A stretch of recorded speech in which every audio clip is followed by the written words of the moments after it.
بہت بہت شکریہ حافظ صاحب، آپ نے وقت دیا۔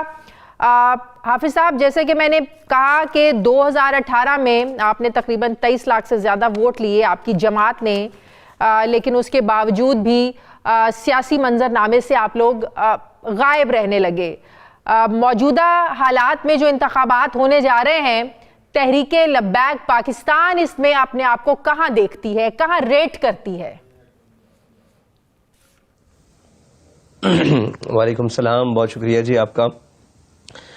الحمدللہ تحریک لبیک پاکستان ایک نظریاتی مذہبی سیاسی جماعت ہے، اور اس نے 2018 کے الیکشن میں تمام ان سیاسی پنڈتوں کو اور جو ہے باقی قوم کے سوداگر ان سب کو حیران کر دیا۔ انشاءاللہ اس دفعہ جو 2023 کا الیکشن ہے جو کہ 24 میں ہو رہا ہے، یہ اس الیکشن میں انشاءاللہ تحریک لبیک پاکستان ان تمام کو حیران کے ساتھ پریشان بھی کر دے گی۔ جی ہاں، آپ یہ بات پچھلے کچھ عرصے سے کہتے آ رہے ہیں کہ اگر ہمیں آزادی دی جائے، اگر ہمیں آزاد رکھا جائے تو ہم ایک بڑا سرپرائز دے سکتے ہیں۔ کس قسم کی آزادی چاہیے آپ کو؟ کس آزادی کی بات کر رہے ہیں آپ؟ کیا پابندی ہے آپ لوگوں پر جو آپ کہہ رہے ہیں کہ اگر ہمیں کھل کر، آپ کی کہنے کا مطلب یہ ہے کہ اگر کھل کر کھیلنے کا موقع دیا جائے تو تحریک لبیک پاکستان ایک بڑا سرپرائز دے سکتی ہے؟ کیسے؟ جی، وہ سیاسی آزادی ہے، وہ میڈیا کی آزادی ہے، وہ ہمارے سوشل میڈیا کی آزادی ہے۔ وہ تمام پابندیاں جو اس وقت تحریک لبیک پاکستان پر ہیں، اگر یہ کسی اور جماعت پر ہوتی تو اس جماعت کی جیم کا نقطہ بھی باقی نہ ہوتا۔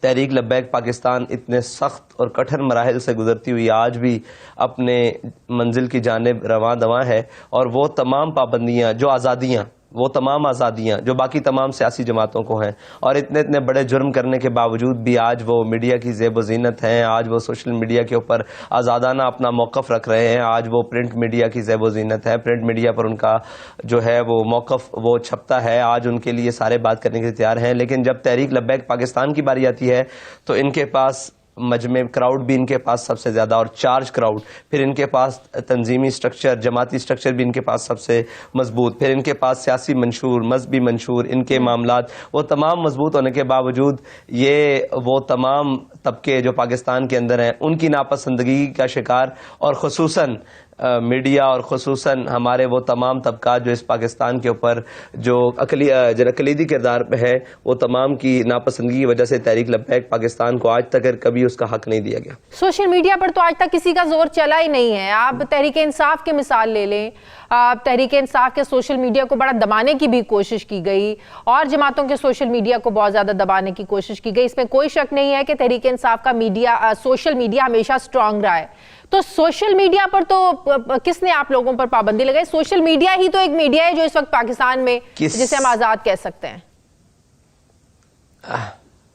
وہ آزاد نہیں ہے جی، وہ آزاد اس حد تک ہے جہاں تک ان کے مقاصد کو قدغن نہیں پہنچتی، لیکن تحریک لبیک وہ واحد جماعت ہے جس کے سوشل میڈیا پر بھی پابندی ہے، اور یہ پابندیوں کا شاخسانہ جو خصوصاً نون لیگ کی حکومت میں ان کی وزیر آئی ٹی جو تھی وہ انوشا رحمان، اور اس کے بعد آنے والے صاحب فواد چودھری، ان کی مہربانیوں کا صدقہ ہے کہ ہماری تصویر بھی بین ہے، ہماری آواز بھی بین ہے۔ سوشل میڈیا کے تمام پلیٹ فارمز، وہ چاہے فیس بک ہو، ٹویٹر ہو، انسٹاگرام ہو، ٹک ٹاک ہو، کوئی بھی، اگر آپ اس پر یقین نہیں رکھتی تو یہ پروگرام کو اپنے فیس بک پیج کے اوپر لگائیں، اور اس کے بعد 90 دن کا جو ایک پابندی ہے اس کا سامنا کریں، اور اس کے بعد اکاؤنٹ بینڈ ہونے کا جو انتظار کریں۔ لیکن آپ دیکھیں نا، آج میں مین سٹریم میڈیا پر پاکستان کا ایک بڑا چینل جس پر آپ کا انٹرویو کر رہی ہوں، ظاہر ہے یہ پروگرام پھر بعد میں سوشل میڈیا پر بھی آن ایئر ہوتے ہیں، تو پابندی تو اسے نہیں کہہ سکتے حافظ صاحب۔ جی نہیں جی، پابندی ہے ہماری۔ آپ تصویر لگا کر دیکھیں، یہ تو کجا آپ تحریک لبیک کا نام لے کر دیکھیں، فیس بک کے اوپر لکھ کر دیکھیں، قائد ملت اسلامیہ علامہ خادم حسین رضوی نور اللہ مرکزہ، آپ ان کی تصویر لگا کر دیکھیں، آپ ہمارا جھنڈا لگا کر دیکھیں، آپ ہمارے کسی بھی ترانے کو یا کسی بھی سلوگن کو لکھ کر دیکھیں تو فیس بک آپ کو بین کر دے گا۔ میں تحریک لبیک پاکستان کے امیر کا انٹرویو کر رہی ہوں اور وہ چلے گا؟ نہیں چلے گا، وہ اگر وہ چلے گا تو وہ بین ہو جائے گا وہ اکاؤنٹ۔ صحیح ہے، فیس بک کے اوپر وہ اکاؤنٹ بین ہو جائے گا، ٹک ٹاک کے اوپر وہ اکاؤنٹ بین ہو جائے گا، کیونکہ ہمارے اکاؤنٹ سارے بین ہو چکے ہیں لاکھوں کے حساب سے۔ لیکن مین سٹریم میڈیا پر جی مین سٹریم میڈیا پر چلے گا، اور اس کے لیے آپ کا شکریہ۔ صحیح ٹھیک ہے. اس وقت آپ سمجھتے ہیں کہ جو سلوک اس وقت تحریک انصاف کے ساتھ ہو رہا ہے, آپ دیکھیں تحریک انصاف کے جو امیدواروں نے کاغذات نامزدگی جمع کروائے, وہ سارے جو جتنے بھی ان کے نامی گرامی لوگ ہیں, امیدوار ہیں, ڈاکٹر یاسمین راشد دیکھ لیں, حماد اظہر دیکھ لیں, خود عمران خان, سب کے کاغذات نامزدگی مسترد ہو رہے ہیں. کیا اس ماحول میں تحریک لبیک پاکستان سمجھتی ہے کہ صاف اور شفاف الیکشن ہونے جا رہے ہیں ملک میں؟ جی نہیں, بالکل بھی نہیں.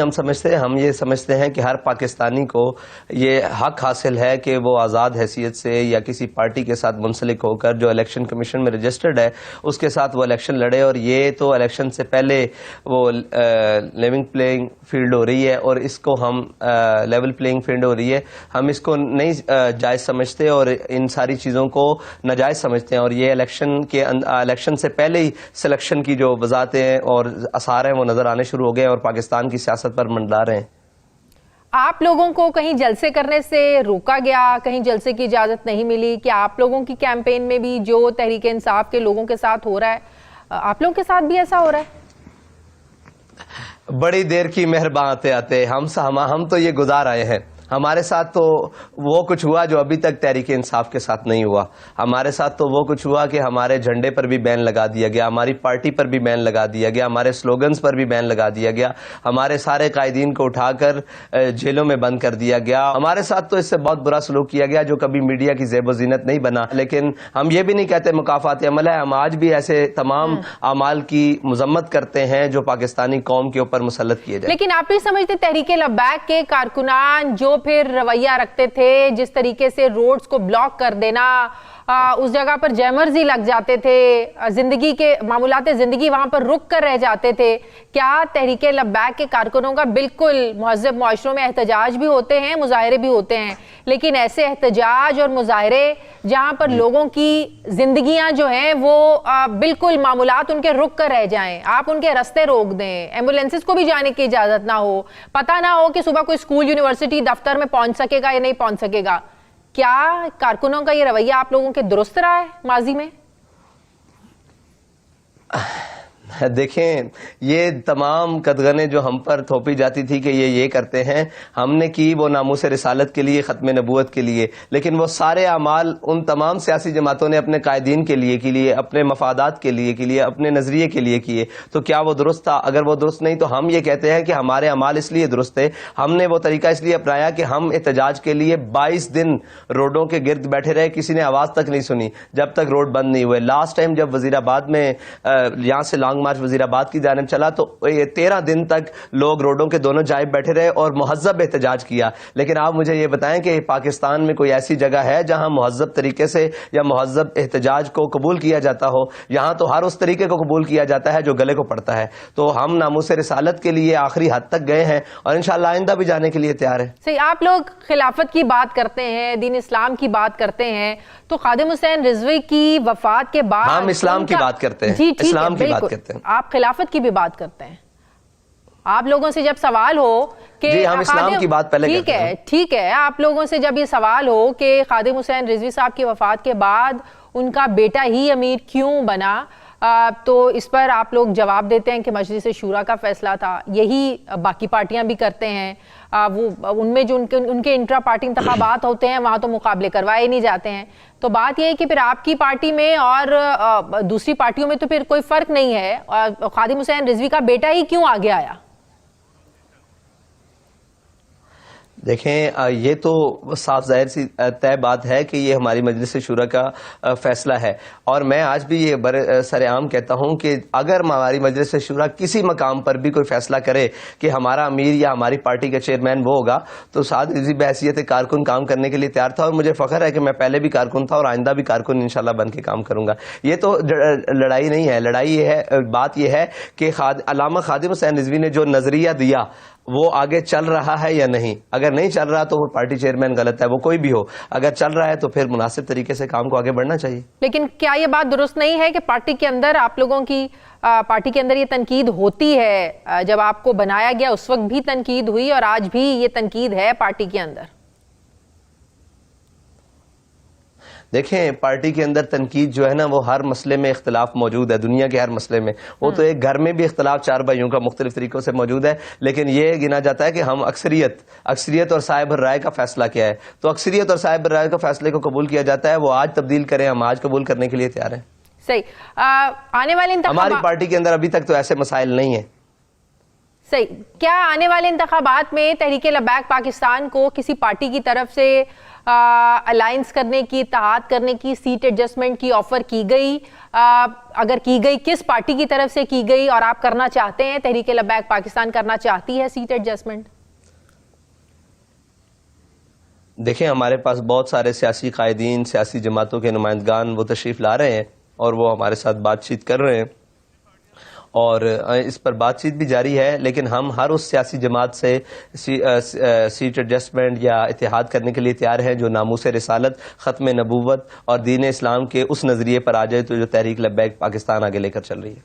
ساری پارٹیوں کا ختم نبوت پر ایک ہی نظریہ ہے، ایک ہی سوچ ہے، تو پارٹیاں تو نون لیگ کے ساتھ آپ لوگ اگر وہ ہوتی تو 342 میں صرف 2 مخالف نہ ہوتے. پوری پارٹی، پوری اسمبلی نے ان کے حق میں ووٹ دیا تھا اور جب ماحول بدل گیا تو پھر سارے بدلتا ہے رنگ آسماں کیسے. نون لیگ کے دور میں آپ لوگوں کے ساتھ معاملات بڑے خراب ہوئے، جمالی صاحب تھے اور ایک دن جی، تو نون لیگ کے ساتھ اتحاد کی کوئی صورت ہو سکتی ہے؟ نون لیگ دور میں اور پی ٹی آئی کے دور میں بھی. پی ٹی آئی کے دور میں اگر ناموس رسالت پر وہی موقف تھا پوری تمام پارٹیوں کا، تو مجھے یہ بتائیے کہ 342 کے جناب منتخب اور جو باقی اوپر سے ریزرو میں اور باقی جو اقلیت ہے وہ بھری ہوئی اسمبلی میں، اتنی بڑی اسمبلی میں کسی ایک نے بھی بل پیش کرنا بھی گوارا نہیں کیا فرانس کے سفیر کو ملک بدر کرنے کے لیے. تو آپ بتائیں ہمارا موقف تو ان کا موقف تو تبدیل ہے. اگر وہ ہوتا تو کم از کم تحریک لبیک کو اتنی قربانیاں تو پیش نہ کرنی پڑتی. اگر ان سب کا موقف وہی تھا ناموس رسالت والا تو وہ سارے خود بخود قرارداد بغیر کسی اعتراض کے بلکہ پاس ہو کر باہر آ جاتی. تو اس کا مطلب ہے تحریک انصاف اور خاص کر نون لیگ کے ساتھ آپ لوگ اتحاد نہیں کریں گے؟ جی اگر وہ ہمارے ناموس رسالت کے نظریے پر آ جاتے ہیں تو ان سے بات چیت تو کریں گے. صحیح. کیا یہ بات درست ہے کہ ایک گروپ آپ لوگوں کے پاس آیا جو تحریک انصاف میں بھی رہا، نون لیگ میں بھی رہا، لیکن آپ لوگوں کی پارٹی کے اندر سے اتنی زیادہ تنقید ہوئی کہ اس گروپ کو شامل نہیں کرنا؟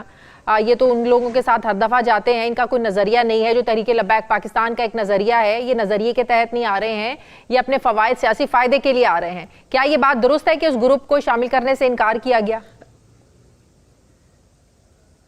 الیکٹیبلز کا گروپ جو کہ جی الیکٹیبلز کا گروپ اور وہ جو ہر طرف سے نہاد ہو کے کبھی صبح جن کے ناشتہ کہیں اور ہوتا ہے اور شام کو اپنی پارٹی بدل کے کہیں اور ہوتا ہے، جنہیں ہمارے ہاں ایک خصوصی نام سے پکارا جاتا ہے. تو جی اس پر ہمارے اندر بہت ساری مشاورت ہوئی اور بہت سارا اختلاف بھی ہوا، لیکن الحمدللہ سارے پھر ایک نظریے پر آ گئے کہ آنے والوں کو کم از کم ان لوگوں کو نہیں لینا چاہیے جو معاشرے میں پٹ چکے ہیں، جن کا نظریہ ہی نہیں ہے، جن کا عمل بار بار یہ بتا رہا ہے کہ نہ وہ پاکستان کے ساتھ ہیں، نہ وہ عوام کے ساتھ ہیں، نہ وہ کسی نظریے پر ہیں، وہ صرف اپنے ذاتی مفاد اور اپنی خاندانی جاہ و جلال اور روب و دبدبہ کے لیے ہیں. تو ان پر ہمارا ایسی ہی کچھ بات ہوئی.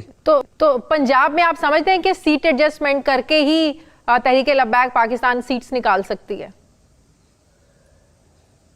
نہیں، یہ ضروری نہیں ہے. تحریک لبیک پاکستان بہت زیادہ پنجاب میں بہت ساری ایسی جگہ ہیں جہاں پر سیٹ ایڈجسٹمنٹ تو کجا، اگر ساری پارٹیاں بھی مخالف کھڑی ہو جائیں تو تحریک لبیک پاکستان سیٹیں نکالے گی. پنجاب میں نہیں اور بھی بہت ساری جگہوں پر انشاءاللہ سرپرائز دے گی. صحیح. آپ نے لاہور سے کیوں کاغذات نامزدگی جو ہے وہ جمع نہیں کرائے؟ یہ ہماری جو ساری تنظیمات ہیں، لاہور کی ہو، ڈویژن لاہور کی ہو، زون کی ہو، ان تمام کی مشاورت تھی اور میں تو الیکشن لڑنا نہیں چاہتا تھا، لیکن ان تمام کی مشاورت کے بعد اور جو لوگوں نے سروے کیا اور ہماری تنظیم نے جہاں جہاں کام کیا اور جو لوگوں کے رسپانس کے مطابق وہاں اس لیے کاغذات جمع کرائے گئے جہاں لوگوں کا ہم سے توقعات زیادہ تھی. 50 اٹک اور NA 160 منچن آباد سے آپ الیکشن لڑ رہے ہیں، 2 حلقوں سے الیکشن لڑ رہے ہیں قومی اسمبلی. جی بہاول نگر سے. جی جی دونوں جی انشاءاللہ. صحیح. اور آپ اپنی کیمپین کا اور لاہور میں بھی ہمارے ساتھی ہیں جہاں سے بھی تحریک لبیک الیکشن لڑ رہی ہے، سمجھے میں وہیں سے میں خود الیکشن لڑ رہا ہوں. صحیح. تو آپ لوگ اپنی انتخابی جو کیمپین ہے، مہم ہے، اس کا آغاز حیدرآباد سے کر رہے ہیں؟ جی نہیں، ہمارا تو آغاز ہو چکا ہے، وہ بہت سارے جلسے ہو چکے ہیں، شرک پور میں بھی جلسہ ہوا، رینالہ خورد اکاڑا میں بھی جلسہ ہوا، تو ویسے باقاعدہ جسے کہیں اس کی سرمنی ایک ہم کرنے جا رہے ہیں اپنے منشور کی سیاسی جو ہمارا یہ الیکشن منشور ہے 2024 کا، اس کے لیے ہم سرمنی کرنے جا رہے ہیں، اس کے انتظار میں وہ جیسی ہوگی انشاءاللہ پھر باقاعدہ جلسوں کا اہتمام بھی شروع کر دیجیے۔ انتخابی منشور میں کیا آپ سامنے لے کر آ رہے ہیں؟ جی وہ انشاءاللہ 4 والے دن آپ تمام میڈیا کو دعوت دیں گے، اور آپ کو بھی دعوت ہے، آپ آئیں اس دن انشاءاللہ ہم ساری چیزیں آپ کے سامنے رکھیں گے کہ ہم اس منشور پر الیکشن لڑنا چاہتے ہیں۔ نہیں، آپ تھوڑا سا آپ کی عوام، آپ کی جو سوچ ہے یہ عوام کے سامنے جانی چاہیے میڈیا کے تھرو، پھر آپ کہتے ہیں جی میڈیا پر تو ہمیں بات جی انشاءاللہ میڈیا کے سامنے جائے گی، اور ہم سرپرائز دینا چاہتے ہیں کہ تحریک لبیک پاکستان نے 25 سے 30 نکاتی منشور بنایا ہے۔ صحیح، اس وقت پاکستان کو کس چیز کی آپ سمجھتے ہیں؟ پاکستان کے تمام مسائل کا حل اور پاکستان کے تمام چیزوں کا حل جو ہے وہ پیش کیا ہے۔ وقتی فوری طور پر کن مسائل کو حل کرنے کی ضرورت ہے؟ آپ پچھلے 16 مہینوں کی پی ڈی ایم کی حکومت دیکھیں، اس سے پہلا 3.5 سال کا دور تحریک انصاف کا دیکھیں، اور اس سے پہلے نون لیگ کی 2013 سے حکومت دیکھیں، تو ایسا کون سا خلا ہے رہ گیا ہے جو تحریک لبیک پاکستان پر کرنا چاہتی ہے؟ اس وقت پاکستان کو جو سب سے پہلے ضرورت ہے نا، وہ سیاسی عدم استحکام کو دور کرنے کی ضرورت ہے۔ جو اس پاکستان کے اندر یہ ہیجانی کیفیت ہے، اس کو دور کرنے کی ضرورت ہے۔ اس کے بعد سب سے بڑا قوم کا جو مسئلہ ہے وہ پاکستان قوم بھی پاکستانی ہے، ان کا مسئلہ مہنگائی ہے، اس کو دور کرنے کی ضرورت ہے۔ اور اس کے بعد پھر جتنے بھی معاشرتی مسائل ہیں ہمارے، اور خاص طور پر فارن پالیسی، اور خاص طور پر ہمارے ہمسایہ ممالک افغانستان کے ساتھ جو مسائل چل رہے ہیں ان کو حل کرنے کی ضرورت ہے۔ یہ 3 پریورٹیز ہیں۔ آپ لوگوں کے جو نظریات ہیں، فورن پالیسی کی آپ بات کر رہے ہیں، دنیا کو کیسے آپ لوگ ڈیل کریں گے؟ کیا ایجنڈا ہے، کیا سوچ ہے آپ لوگوں کی؟ کس پالیسی کے ساتھ آپ دنیا کو ساتھ لے کر چلنا چاہیں گے؟ باوقار اور عزت دار طریقے سے۔ یہ آپ کی فورن پالیسی ہوگی؟ جی بالکل ایسے ہی ہے، باعزت اور باوقار طریقے سے۔ تو آپ پاکستان کی اس کا کوئی طریقہ بھی ہو، اس کے لیے ہمیں مشکل میں جانا پڑے، اس کے لیے ہمیں اپنے جناب قوم کو بھوکا رکھنا پڑے، اس کے لیے ہمیں قوم کو عزت دلوانے کے لیے وہ جو بھی کوئی طریقہ ہوگا باعزت اور باوقار طریقے سے، یا کسی دروازے پر یا کبھی کسی دروازے پر بھاگنے سے اپنی معیشت اور اپنے جناب وہ کیا کہتے ہیں اپنا فارن پالیسیز، وہ ہاں باعزت طریقے سے برابری کی سطح پر بات ہو سکتی ہے، دنیا میں ہر کسی کے ساتھ ہو سکتی ہے بات، لیکن عمران خان نے بھی ہمیشہ برابری کی بات کی تھی، عمران خان نے بھی ہمیشہ باوقار باعزت طریقے سے ہی معاملات کو ڈیل کرنے کی بات کی تھی، لیکن اس کے باوجود بھی ہمیں پیسے بھی مانگنے پڑے، ہمیں آئی ایم ایف کے سامنے ہمیشہ ہاتھ بھی پھیلانے پڑتے ہیں۔ عمران خان نے بھی عوام کو جو ہے وہ بھوکا رکھنے کی کبھی بات نہیں کی، تو کیا ایسے ملک چلا کرتے ہیں حافظ صاحب؟ جی بالکل ملک چلا کرتے ہیں، قومیں چلا کرتی ہیں، لیکن یہ بات ہے کہ آپ اپنی حاکمیت کے لیے آئے ہیں، اپنی حکومت کے لیے آئے ہیں یا قوم کے لیے آئے ہیں؟ اگر آپ نے انہی وہ جو جناب ریاست مدینہ کا نعرہ لگا کر، اور ایک طرف ریاست مدینہ کا نعرہ لگانا اور دوسری طرف اس کے جو مستری ہیں وہ سارے اٹھانے، جو جناب فواد چودھری جیسی شخصیات اور ایسی اور پاکستان دشمن اور نظریات دشمن ہیں، ان کے ذریعے اگر آپ چلائیں گے تو آپ کو تو نہیں ملے گا آپ کی منزل۔ اگر آپ چاہتے ہیں تو اس کے آپ کو اپنے تمام فیصلے اللہ اور اس کے رسول کے احکامات کے مطابق کرنے ہوں گے، اور وہ احکامات یہ ہیں، یا ایھا الذین آمنوا لا تتخذوا اليہود والنصارى اولیاء بعضهم اولیاء بعض، اے ایمان والو یہود و نصارہ کو دوست نہیں بنانا۔ لیکن کسی نے پوچھا کہ جی تعلقات کیسے، تو انہوں نے کہا تعلقات تو وہ رہیں گے، میرے آقا و مولا صلی اللہ تعالی علیہ وسلم نے پوری دنیا میں وفود بھیجے، ان سے معاشرتی اور جناب سفارتی تعلقات رکھے، سفیروں کی عزت کا بتایا، سارا کچھ بتایا، لیکن ہم یہ سمجھتے ہیں کہ ہم ان کی تمام باتیں مان کر یہ سمجھتے ہیں کہ اس طرح سفارتی تعلقات چلیں گے۔ تو یہ کہا گیا کہ جناب ہمارے سفارتی تعلقات ختم ہو جائیں گے اگر ہم فراز کے ساتھ ختم کریں، لیکن وہ ناموس رسالت کا مسئلہ تھا۔ جب حکومت کی باری آئی تو کہا کہ ہم یورپی یونین سے 1 سیکنڈ میں تعلق توڑتے ہیں۔ تو ہم یہ کہتے ہیں اللہ اور اس کے رسول کی احکامات کی روشنی میں سفارتی تعلقات ہوں، اور احکامات کی روشنی میں سفارتی تعلقات نہ ہوں۔ صحیح۔ تحریک لبیک پاکستان پر پابندی کی باتیں، کالعدم قرار دینے کی باتیں کیوں دوسری سیاسی جماعتوں کے دور میں آتی رہیں، نون لیگ کے دور میں بھی آتی رہیں، پھر یہ تحریک انصاف کے دور میں بھی یہ باتیں ہوئیں؟ کیا آپ سمجھتے ہیں کہ دوسری سیاسی جماعتیں تحریک لبیک پاکستان پر پابندی سے کوئی خاص مقاصد حاصل کرنا چاہتی ہیں؟ دیکھیں تمام پارٹیوں کو خوف اگر ہے نا تو وہ تحریک لبیک پاکستان سے ہے. یہ سچی بات ہے. اس کی وجہ یہ ہے کہ جب ان کے پاس ہر قسم کی دلیل ختم ہو جاتی ہے, جب ان کے پاس کوئی جناب بات ہی نہیں رہتی, کوئی وجوہات ہی نہیں رہتی, تو وہ ہمارا گلا گھونڈنے کی کوشش کرتے ہیں. وہ دلیل سے آتے ہیں تو ہم سے ہار جاتے ہیں, وہ عوام پبلک میں آتے ہیں تو ہم سے ہار جاتے ہیں, وہ کراؤڈ میں آتے ہیں تو ہم سے ہار جاتے ہیں, وہ نظریے پر آتے ہیں تو ہم سے ہار جاتے ہیں, وہ سیاسی منشور پر آتے ہیں تو ہم سے ہار جاتے ہیں, وہ بیانیے پر آتے ہیں تو ہم سے ہار جاتے ہیں, وہ میڈیا پر آتے ہیں تو ہم سے ہار جاتے ہیں, وہ سوشل میڈیا پر آتے ہیں تو ہم سے ہار جاتے ہیں. تمام جانب سے جناب وہ چاروں شانے چت ہونے کے بعد وہ یہی اس بہانے پر آ جاتے ہیں کہ یار انہیں کسی طریقے سے روکو. تو وہ طریقے کیا ہیں کہ وہ ریاستی ہتھ کنڈے استعمال کر کے وہ جناب وہ ساری چیزیں قانونی طریقے, وہ قانون کے اندر جناب چور دروازے نکال کر کہ یہ آپ مجھے یہ بتائیں کہ ہر پاکستانی کا بنیادی حق ہے کہ نہیں وہ اپنی سیاسی جماعت بنا کر وہ یہاں سیاست کر سکتا ہے. تو تحریک لبیک پاکستان کے ساتھ یہ دشمنی کیوں؟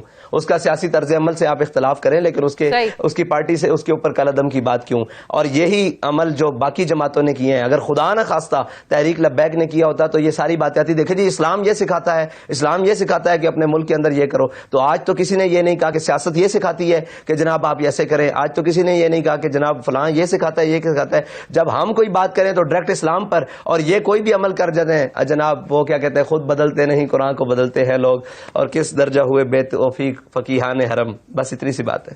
صحیح.